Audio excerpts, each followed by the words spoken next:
반려견의 사회성을 위해 산책 모임에 참여하는 보호자님들 계시죠? 산책 모임은 그 모임의 활동 수칙이 명확하지 않으면 모임의 본질이 훼손되고 산책 모임으로서의 기능을 제대로 하지 못하는 모임이 되기 쉽습니다. 오늘 영상에서는 산책 모임을 정말 반려견을 위해 반려견에게 도움이 되는 모임으로 운영하고자 할 때 참고하면 좋은 이야기들을 한번 해보려고 합니다. 그럼 바로 시작해볼게요. 먼저 저는 반려견 산책 모임을 1년간 운영해본 경험이 있습니다.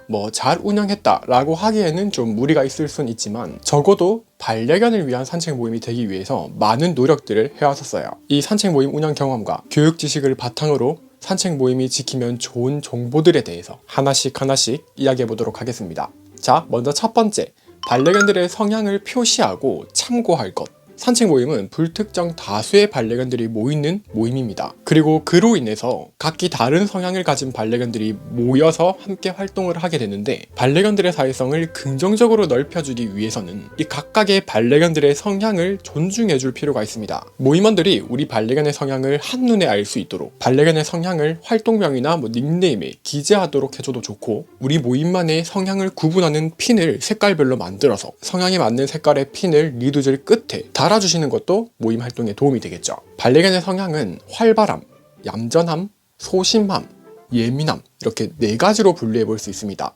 참고로 반려견의 성향은 이거 4개 외에도 더 있습니다. 하지만 이 4개만 참고하셔도 모임 활동에는 전혀 지장이 없을 거예요. 활발한 성향의 반려견들은 우리 모임의 분위기를 굉장히 활기차게 만들어 주겠지만, 혹시나 그 활발함이 다른 성향의 친구들에게 불편함이 되어버리진 않는지 잘 살펴주실 필요가 있습니다. 보호자님들이 신경 써주셔야겠죠. 얌전한 성향의 반려견들은 모든 성향의 반려견의 친구들과 무난하게 잘 지낼 수 있는 성향이기 때문에 우리 모든 반려견 친구들의 사회성을 넓혀주는데 굉장히 도움이 될 수 있습니다. 소심한 성향의 반려견들은 무분별한 너무 많은 친구들을 한 번에 만나는 걸 극도로 꺼려하는 경향이 있습니다. 그러니 모임 내에서 좀 친하다 싶은 반려견을 한두 마리 정도 만들어주고, 그렇게 1마리, 2마리, 3마리, 4마리 천천히 우리 반려견의 친구를 만들어주겠다라는 생각으로 모임에 임하시는 게 좋아요. 이 소심한 친구들은 자칫 예민한 성향으로 발전할 수 있기 때문에 다른 성향의 친구들로 인해서 스트레스를 받지 않도록 충분한 거리를 두는 등의 관리를 통해서 반려견이 안정감을 가지고 그 모임에 임할 수 있도록 도와줘야 합니다. 다른 친구들이 노는 걸 관찰하는 것만으로도 도움이 될 수 있어요. 예민한 성향의 반려견들은 친한 친구를 만들어주겠다라는 목표 자체를 잡지 않는 게 좋습니다. 그냥 어쩌다가 한번 얘 냄새를 맡게 해주고, 그냥 어쩌다가 한번 제 냄새를 한번 맡게 해주고, 그리고 다시 각자 할 거 하는 그런 활동을 하는 게 좋아요. 그러다 보면 이 예민한 성향의 반려견들도 쟤는 좀 괜찮은데 얘는 좀 괜찮은데 라는 생각을 차근차근히 가지게 되면서 그 모임 내에서 신뢰하는 강아지 친구를 만들 수 있을 겁니다. 이렇게 차근차근히 진행해 주시는 게 굉장히 중요해요. 이렇게 모임견들의 성향을 분류하고 모임원들이 서로의 반려견을 존중하는 그런 분위기가 형성된다면 자연스럽게 모임 분위기는 더욱 좋아지고 사회성 발달에도 더 큰 도움이 될 겁니다. 그리고 이런 활동 수칙이 만들어졌을 때 이를 지키지 않는 모임원이 나타나게 된다면 가차없이 제재하거나 추방하는 조치를 확실히 해주셔야 합니다. 자, 다음으로 2번째, 산책 활동과 특화 활동을 구분하셔야 합니다. 산책 활동이란 모든 반려견들이 줄을 하고 어느 정도 거리를 두고 산책을 즐기는 활동을 말해요. 특화 활동이란 애견 카페나 애견 운동장 같은 줄풀기가 허용된 공간을 활용해서 다른 모임견 친구들과 노는 활동을 말합니다. 우리가 산책 모임을 통해서 반려견들에게 알려줘야 할 건, 다른 반려견 친구들과 만나서 함께 교류하는 건 굉장히 즐거운 일이야 이기도 하지만, 동시에 우리는 반려견 친구들과 항상 즐겁게 놀지는 않아 각자 시간을 보내기도 해 라는 걸 알려줘야 합니다. 그래야 앞에서 언급했던 4가지 성향의 모든 반려견들에게 도움이 되고 모든 반려견들이 차분함까지 갖출 수 있어요. 많은 산책 모임들이 특화 활동을 과도하게 즐기는 경향이 있는데 이는 반려견 사회성 증진에 큰 도움이 되지 않습니다. 이렇게 과도하게 특화 활동만 하게 되면 어떤 반려견은 더 높은 흥분감을 배우게 되거나 다른 개 친구들을 괴롭히면서 노는 걸 배우게 되고, 또 어떤 반려견은 역시 다른 개들은 나를 불편하게, 나를 괴롭혀 라는 부정적인 확신을 가져서 부정적인 사회성이 발달될 수 있습니다. 그렇기 때문에 이 산책 활동과 특화 활동을 적절히 섞어서 해주시는 게 중요해요. 제가 권장해드리는 산책 활동과 특화 활동의 비율은 7:3, 그러니까 10번을 모인다고 한다면 7번은 산책 활동을, 나머지 3번은 특화 활동을 해주시는 게 좋습니다.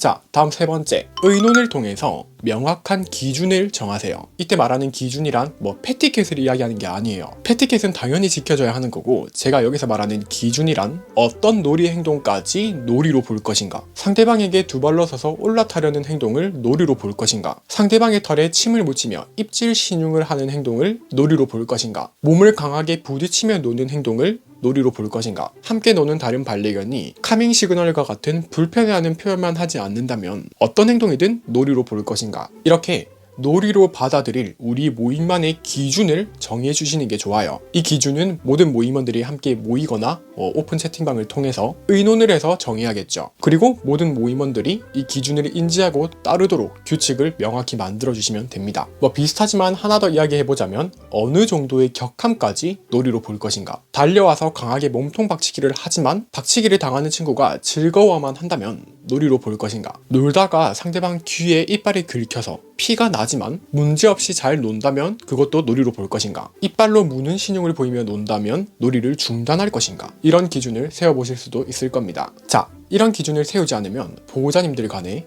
쟤는 너무 격한데 보호자가 통제를 안 하더라, 저 보호자는 너무 반려견을 과보호하는 것 같아, 저럴 거면 산책 모임을 나오면 안 되는데, 이런 뒷말이 생기게 될 수도 있어요. 뒷말은 물론 좋지 않지만 산책 모임도 사람이 모이는 모임이기 때문에 이 뒷말을 아예 하지 않게 만드는 건 불가능할 겁니다. 그러니 미리미리 우리 모임은 이런 행동까지, 이런 정도의 격함까지 놀이로 간주합니다. 기준보다 더 격한 놀이 행동을 보이거나 더 격한 정도를 보이게 되면 보호자는 직접 적극적으로 자신의 반려견을 제지해 주어야 합니다. 와 같은 안내를 해주시는 게 좋겠죠. 이런 기준이 생겨나게 되면 자연스럽게 그 기준을 받아들이고 납득하는 보호자님들만 그 모임에 모이게 될 거예요. 그러면 문제없이 마음이 통하는 모임원들이 함께 한데 모여서 모임 활동을 할 수 있게 되겠죠. 자, 제가 제안하는 반려견 산책 모임 운영 정보는 이렇게 세 가지입니다. 이거 외에도 산책 모임에서 신경 써야 할 것들이 참 많은데, 예를 들어서 반려견의 체급이 있겠죠. 반려견 체급으로 인한 문제가 우려된다면 처음부터 우리 모임의 참여 조건에 체급 기준을 만들어 주셔야 합니다. 하지만 자기보다 작고 자기보다 큰 체급의 반려견들을 만나는 것도 사회성 발달에 굉장히 도움이 되기 때문에 무작정 체급 기준을 정하는 것도 저는 추천하진 않아요. 하지만 그만큼 돌발 상황에 대비할 수 있는 엄격한 기준을 명확히